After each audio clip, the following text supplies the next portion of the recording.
Buongiorno da Sicilia 24, questi titoli di oggi. Giornata di perquisizioni e scavi dei carabinieri del ROS tra Castelvetrano e Trapani. Ai domiciliari l'ex primario di chirurgia Francesco Burrafato, indagato per favoreggiamento alla latitanza di Matteo Messina Denaro. Sarebbe il parmigiano citato nei pizzini del boss. Racket mafioso ancora in azione a Palermo, una bottiglia con liquido infiammabile e una richiesta di 5.000 euro sono state lasciate davanti a 2 parruccherie dello Zen. Blitz della polizia a Catania contro le stalle abusive, sequestrati 13 cavalli, 10 animali sotto trovati in condizioni critiche, 7 denunce per maltrattamento e 50.000 euro di sanzioni. Raggirata da falsi operatori bancari e indotta un bonifico istantaneo da 29.500 euro per mettere al sicuro i suoi risparmi. La truffa a una donna di Mascalucia nel Catanese viene sventata dai carabinieri. Catania, 2 delle 3 spiagge libere alla playa riaprono ufficialmente tra entusiasmo e servizi ancora in completamento, affollate di bagnanti fin dalle prime ore, mentre proseguono i lavori per ultimare strutture e assistenza. Sotto controllo la circolazione del virus della febbre del Nilo in Sicilia. Gli esperti invitano alla prevenzione eliminando i ristagni d'acqua e usando zanzariere per ridurre il rischio di punture infette. Calcio, il Catania a un passo da Pietro De Giorgio, il tecnico calabrese vicino alla panchina rossazzurra, lunedì attesa la fumata bianca. La meta Catania batte Roma 4-3 in gara 2, vola alla terza finale scudetto consecutivo nel futsal. Ultimo ostacolo la L84 Torino.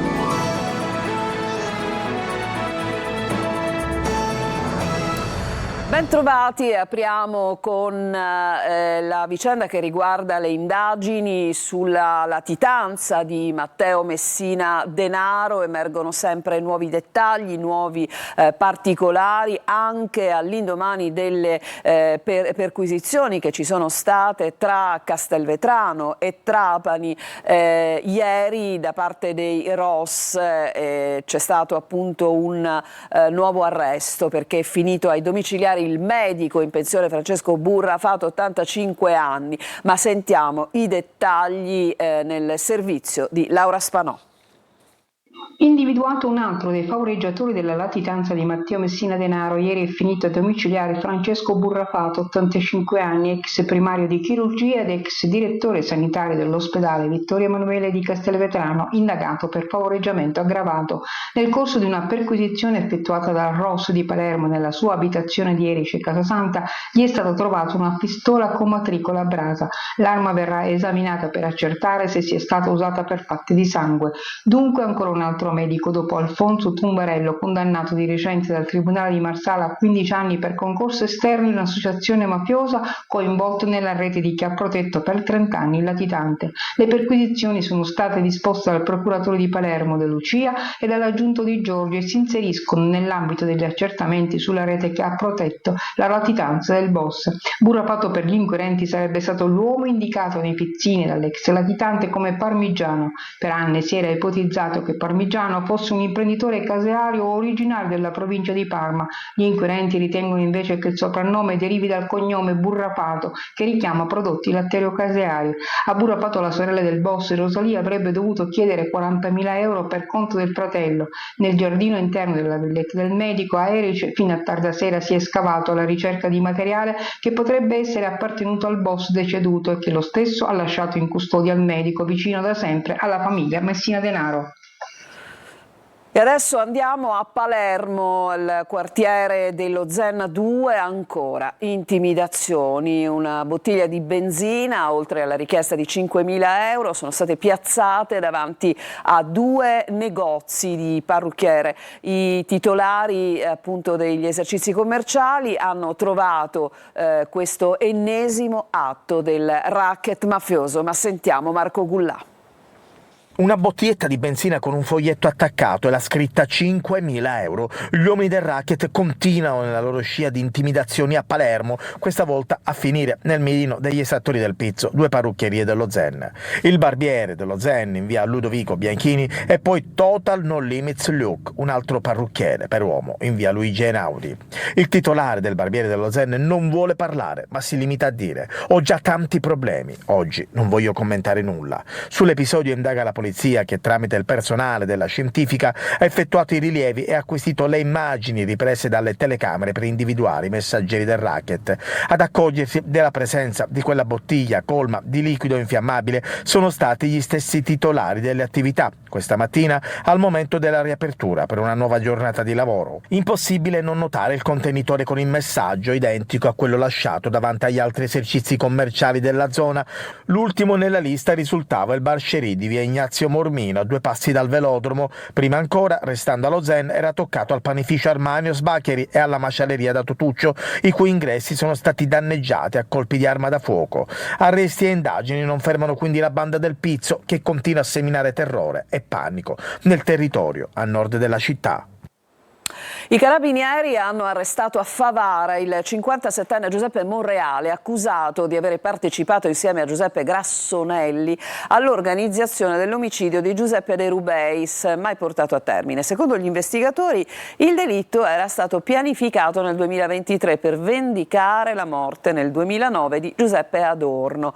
Decisiva la collaborazione del killer incaricato, che si è tirato indietro e ha denunciato il piano agli inquirenti. Durante le indagini sono stati sequestrati una pistola con matricola a brasa, munizioni e una maschera che sarebbe servita per il delitto. 23 cavalli e farmaci dopanti sono stati sequestrati dalla polizia a Catania, denunciate 7 persone e contestate sanzioni per 50.000 euro. Orazio Longo. Cavalli probabilmente destinati alle corse clandestine e alla macellazione. 13 equidi sono stati sequestrati, altri 10 sono stati trasferiti e sottoposti a vincolo sanitario dalla polizia a Catania nell'operazione denominata Zoccolo Duro, che ha portato gli agenti, come si vede da queste immagini, a perquisire 19 stalle abusive in vari quartieri della città tra Librino, San Giovanni Calermo, Picanello e San Cristoforo. 7 persone sono state denunciate per maltrattamento di animali, contestate sanzioni per 50.000 euro. I controlli effettuati hanno permesso di constatare condizioni critiche per gli stalloni e i poni e di identificare 57 persone, di cui oltre 30 pregiudicate per reati di diverso tipo, tra cui l'associazione di stampo mafioso. I medici veterinari hanno accertato che tutti gli equidi controllati erano detenuti in luoghi incompatibili con la loro natura, locali privi di areazione e spazi angusti, e che alcuni di essi erano anche malnutriti. Alcune delle stalle erano già state controllate negli ultimi mesi dalla polizia, ma nonostante fosse stato intimato ai proprietari di trasferire i cavalli in luoghi idonei e presso aziende autorizzate, nessuno di loro aveva ottemperato. I poliziotti hanno anche sequestrato farmaci dopanti e denunciato una donna per furto di energia elettrica. Presto gli equidi saranno affidati all'associazione Save a Horse, che si è offerta di prendersene cura a titolo gratuito. E continuiamo con il prossimo servizio, andiamo a un'operazione a 3 anni di distanza da una violenta rapina che è stata effettuata in un centro scommesse Eurobet. Per ottenere la custodia cautelare, appunto, la procura ha dovuto rivolgersi alla Corte di Cassazione. Maglio Viola. Avrebbero rapinato un centro scommesse Eurobet e durante l'assalto sarebbe anche stato sparato un colpo di pistola, poi risultato a salve.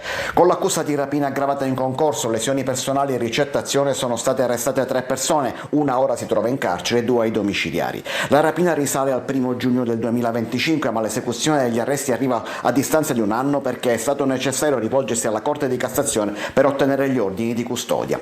Secondo la ricostruzione degli agenti della squadra mobile, l'uomo di 54 anni, adesso in carcere, sarebbe entrato nel centro a volto parzialmente coperto, ma l'impiegato l'avrebbe affrontato invece di consegnare i soldi. Sarebbe nata una colluttazione durante la quale è partito un colpo. Nonostante la pistola fosse caricata a salve, l'uomo sarebbe rimasto ferito a una mano. La rapina sarebbe però riuscita lo stesso perché sarebbe intervenuto un finto cliente a bloccare il dipendente del centro scommesse. Si tratta del 52enne, ora identificato e agli arresti domiciliari. Il rapinatore sarebbe poi scappato con i soldi a bordo di una Citroen C3 rubata, domiciliari anche per un 24enne che avrebbe fatto da palo e da staffetta con un'auto pulita, usata poi per la seconda parte della fuga. I 3, secondo gli inquirenti, farebbero parte della cosiddetta banda delle rapine di Falso Miele.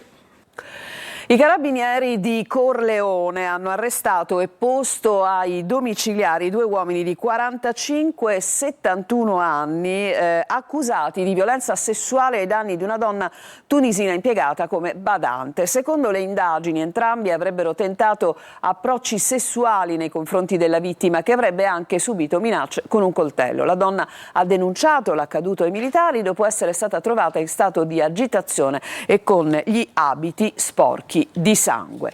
Pensava di mettere al sicuro i propri risparmi da un tentativo di frode informatica, ma in realtà stava cadendo nella trappola di abili truffatori che l'hanno convinta a effettuare un bonifico istantaneo da quasi 30.000 euro. Ma sentiamo Desiree Ferlito. Una telefonata, la paura di essere vittima di una frode e la convinzione di dover agire in fretta per salvare i propri risparmi. È iniziata così la disavventura di una donna di Mascalucia, in provincia di Catania, finita nella rete di abilissimi truffatori che, fingendosi operatori dell'ufficio antifrode di un noto istituto bancario, sono riusciti a convincerla a effettuare un bonifico istantaneo di 29.500 euro. I malviventi, sfruttando l'urgenza e il timore della vittima di perdere il proprio denaro, l'hanno indotta a trasferire l'intera somma su un conto corrente da loro indicato, facendole credere che si trattasse di un'operazione necessaria per mettere al sicuro i suoi risparmi e che fosse indispensabile agire con solerzia. Quando la donna si è resa conto di essere stata truffata, si è rivolta immediatamente ai carabinieri della tenenza di Mascalucia, un intervento tempestivo determinante. I militari hanno avviato subito gli accertamenti, ricostruendo il percorso seguito dal denaro e individuando il conto corrente sul quale erano finite le somme.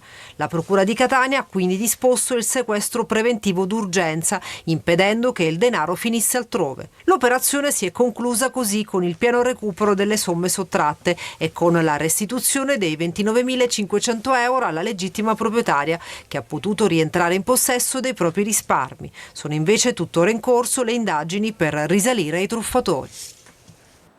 Andiamo ad Agrigento, perdite idriche in vari punti della città senza interventi risolutivi da parte dell'ente gestore del servizio. Tra guasti segnalati da tempo e sprechi continui cresce la protesta dei residenti, mentre molti cittadini restano ancora senza acqua nelle loro abitazioni. Davide Sardo. Le segnalazioni si moltiplicano, ma gli interventi tardano ad arrivare. È la denuncia di molti cittadini agrigentini che puntano il dito contro AICA per i guasti alla rete idrica presenti in diverse zone della città e per le risposte che, a loro dire, non arrivano nonostante le richieste. Tra i casi più emblematici c'è quello di via Colursio. Qui i residenti denunciano una consistente fuoriuscita d'acqua dal 2022. È una situazione assolutamente insostenibile quella che noi residenti di via Marino de Colursio e delle varie vie limitrofe siamo costretti a vivere ogni giorno. Infatti le varie perdite idriche che noi da tempo segnaliamo hanno completamente distrutto la strada, creando delle criticità, non soltanto la viabilità, ma d'altra parte l'acqua stagnante crea dei problemi di carattere igienico-sanitario con il proliferarsi di insetti e di erbe infestanti. È una situazione assai critica che addirittura non ci permette più di raggiungere le nostre abitazioni. L'acqua per ben 24 ore al giorno continuamente si riversa sulla strada. Ma la situazione non riguarda soltanto le periferie. In via Manzoni, nel cuore della città, da una rottura sotto l'asfalto, l'acqua schizza con forza verso l'alto fino a raggiungere il primo piano delle abitazioni. Una scena assurda. Il tutto mentre molti cittadini lamentano di non ricevere acqua nelle proprie case e sono costretti a rifornirsi con taniche e bidoni alla fontana di Bonamorone. La situazione adesso è veramente pesante, perché c'è chi ha famiglia, io sono solo e mi manca l'acqua per esempio, ma chi ha famiglia con figli come fa?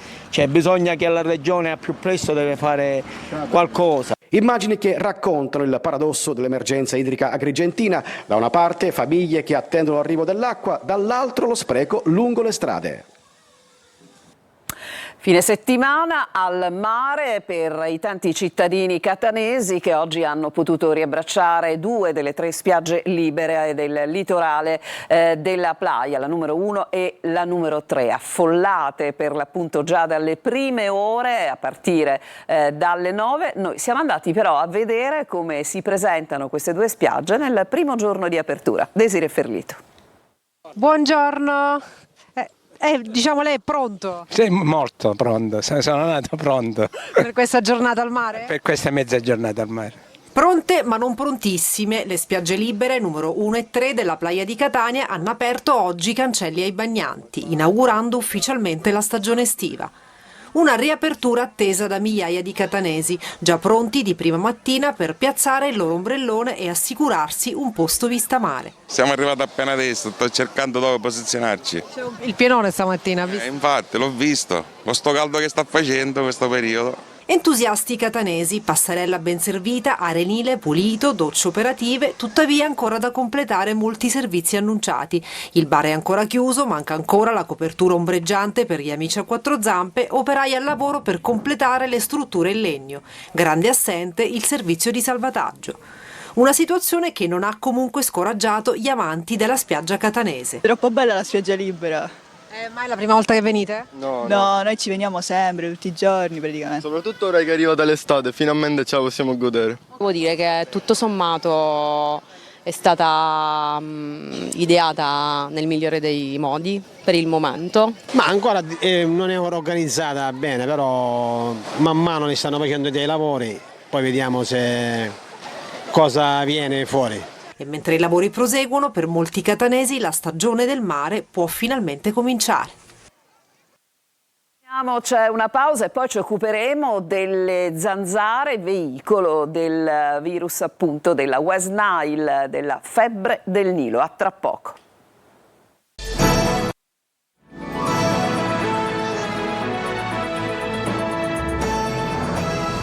E siamo tornati in studio. Le zanzare non solo un fastidio stagionale, ma possono anche essere veicolo di un virus come quello appunto della West Nile, la febbre del Nilo, presente in Sicilia dal 2024, infetta l'uomo, gli animali, ma non è letale. Importante osservare le linee guida emanate dalle ASP per ridurre il rischio del contagio. Veronica Barbarino. La maggior parte delle persone infette non mostra alcun sintomo, il 20% sviluppa disturbi lievi simili all'influenza e solo l'1% può avere complicazioni gravi. È la West Nile o febbre del Nilo. È una malattia provocata dall'omonimo virus che circola negli uccelli e viene trasmessa all'uomo e agli animali tramite la puntura di zanzare infette. L'uomo contagiato non contagia un altro uomo attraverso una puntura di zanzara, in quanto i livelli di virus nel sangue non consentono il passaggio del virus alla zanzara e ad altro uomo. Nulla di allarmante, ma conoscere e prevenire è importante. La circolazione del virus in Sicilia è monitorata dalle autorità sanitarie che negli ultimi anni hanno confermato casi isolati e focolai sporadici. Il Dipartimento di Prevenzione Veterinaria e l'ambito medico durante tutto l'anno implementano una sorveglianza sui casi di umani e sui casi di equidi che manifestano sintomatologia e periodicamente 2 volte a settimana in siti ben definiti la cattura di zanzare sulle quali viene effettuato l'esame per l'individuazione diretta del virus. La prevenzione resta lo strumento più efficace. Fondamentale è eliminare gli stagni d'acqua, anche di pochi millimetri, che rappresentano l'habitat ideale per la proliferazione delle zanzare. Dove invece non può essere eliminata l'acqua, occorre isolarla ermeticamente. Gli esperti raccomandano inoltre di limitare l'uso indiscriminato di prodotti disinfestanti che uccidono insetti utili come api, farfalle e coccinelle, privilegiando invece le zanzariere. E adesso vi mostriamo delle immagini molto belle di un concerto sul mare, quello della banda dell'Associazione Nazionale della Polizia di Stato di Enna. Sono 3 in Italia, una è siciliana per l'appunto. L'esibizione che vi mostriamo è quella sulla terrazza panoramica del porto di Marina di Ragusa. Il servizio.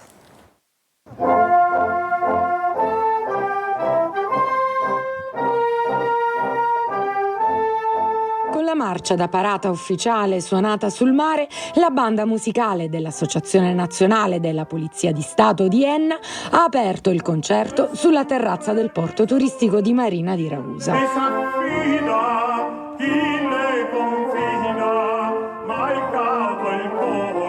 Musica, cultura e istituzioni si incontrano per un momento di condivisione e identità collettiva. Sul palco una rappresentanza dei 91 componenti provenienti da tutta la Sicilia, poliziotti in servizio, in pensione, maestri e simpatizzanti, guidati dal maestro Carmelo Capizzi.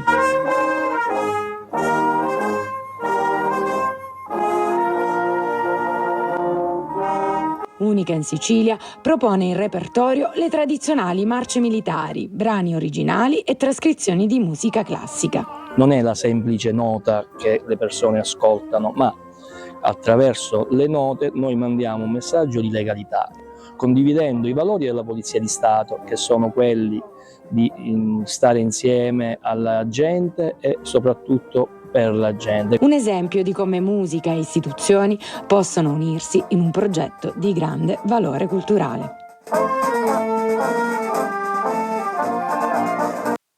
E adesso è il momento di conoscere gli argomenti principali, ma anche gli ospiti della puntata di oggi del Punto, con Luca Ciliberti che è già qua in studio. Allora Luca, oggi di cosa si parla? Grazie Roberto, oggi parleremo insomma di tutti questi veleni che ci sono all'interno dei partiti regionali, dei partiti dell'Assemblea regionale siciliana, quindi insomma abbiamo il presidente dell'ARS che ci racconterà anche un po' di questa legislatura, che potrebbe anche finire prima, questo almeno ci sono alcune voci, rumors di corridoio che dicono questo. Vedremo cosa succederà, quindi Gaetano Calvagno tra gli ospiti, presidente dell'ARS di questa trasmissione, poi ci sarà il vicepresidente dell'ARS che è Nuccio Di Paola, coordinatore del Movimento 5 Stelle, ci saranno i deputati di Forza Italia Nicola D'Agostino, Danilo Lo Giudice che rappresenta un po' diciamo la spalla, il braccio destro di Gaetano De Luca, Ismaele Lavardera, ma soprattutto avremo anche oggi l'uomo del momento, il sindaco di Serra di Falco, che è il sindaco che ha sfidato un po' la legge candidandosi e venendo eletto per il terzo mandato, cosa che non potrebbe succedere. Parleremo del generale Vannacci,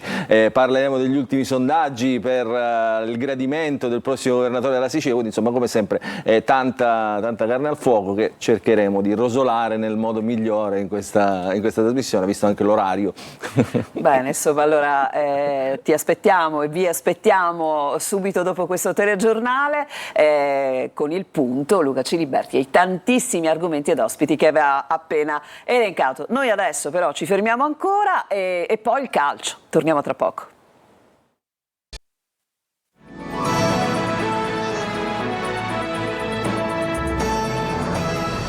E siamo al calcio con il Palermo che accelera sul mercato. Sentiamo i dettagli nel servizio di Marco Cullà. Accelerata sul mercato per provare ad avere già i primi nuovi innesti ad inizio ritiro. Il direttore sportivo del Palermo, Carlo Osti, mette la freccia per arrivare al talento della Roma Alessandro Romano e poi ad Hernani del Monza. I contatti con la Roma per Romano, promettente centrocampista classe 2006, si sarebbero fatti particolarmente intensi nelle ultime ore, un affare che potrebbe andare in porto nei prossimi giorni. Sul versante dell'esperienza avrebbe preso quota la candidatura del brasiliano Hernani. Il Monza non lo ritiene incedibile, così come Azzi in uscita sempre dal club brianzolo. Sul fronte offensivo l'obiettivo primario rimane l'acquisto di un esterno d'attacco mancino che ami agire sulla corsia destra. Zito Luvumbo del Cagliari resta la primissima scelta, mentre Compagnone del Venezia, Marras del Mantova e il giovane Rao del Napoli rimangono sullo sfondo. Resta inoltre monitorata la pista Rui Modesto legata a un eventuale passo indietro dell'Udinese rispetto ai 3 milioni di euro richiesti in inverno. Sul fronte Stadio Barbera e la candidatura per Euro 2032, nelle ultime 48 ore una delegazione UEFA è stata in città. La strada verso la candidatura non è del tutto in discesa, ma dalle prime indiscrezioni sembra che i problemi, piccoli e grandi, che si vanno via via presentando non rappresentano un ostacolo insormontabile. Adesso al Catania, atteso nelle prossime ore l'accordo con De Giorgio per la panchina rossazzurra. Sergio Colosi.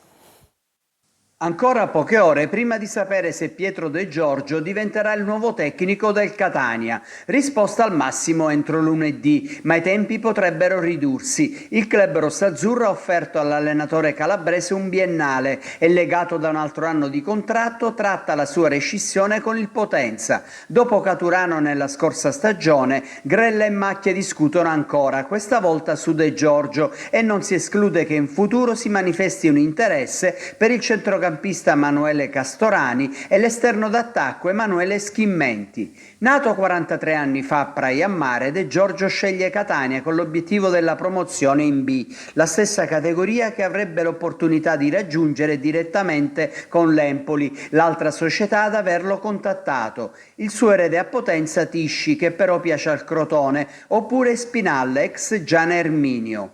Il Catania attende l'ok di De Giorgio e del Potenza, pronto a muovere i primi passi sul mercato. Del prossimo roster ne farebbe parte il ventenne Cristian De Falco, il migliore portiere della Serie D, 12 volte imbattuto con l'Igea Virtus. Adesso il calcio a 5, Meta Catania batte in gara 2 Roma per 4-3, conquista la terza finale consecutiva. Gli etnei si giocheranno lo scudetto contro L84 Torino, decisivo ancora una volta Carmelo Musumeci, che con la sua doppietta ha contribuito alla vittoria della formazione rossazzurra. Gara 1 in programma giovedì prossimo in Piemonte, mentre gara 2 si giocherà al Pala Catania domenica 28 giugno. Ed è tutto, il nostro telegiornale finisce qui, grazie, vi lascio al punto con Luca Cili e vi ricordo la prossima edizione del nostro Sicilia 24 alle 19.